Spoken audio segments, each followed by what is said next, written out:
Per Inside EVs, Tesla reports a stable installed annual vehicle capacity of 2.35 million units, aiming for 3 million. In 2023, Tesla produced over 1.84 million electric vehicles, a 35% increase from 2022.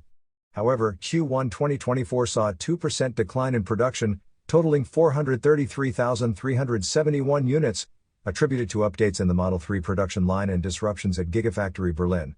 Tesla's Fremont factory can produce over 550,000 Model 3/Model Y annually and up to 100,000 Model S/Model X.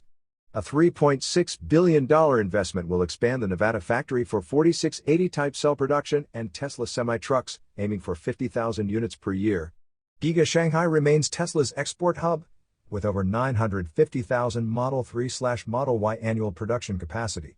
Giga Berlin's capacity is over 375,000 annually, with production affected by external conflicts and an arson attack.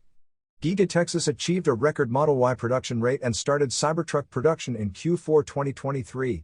Tesla plans to build its sixth Gigafactory in Santa Catarina, Mexico, for next-generation electric vehicles, with construction starting in 2024 and production potentially in 2026.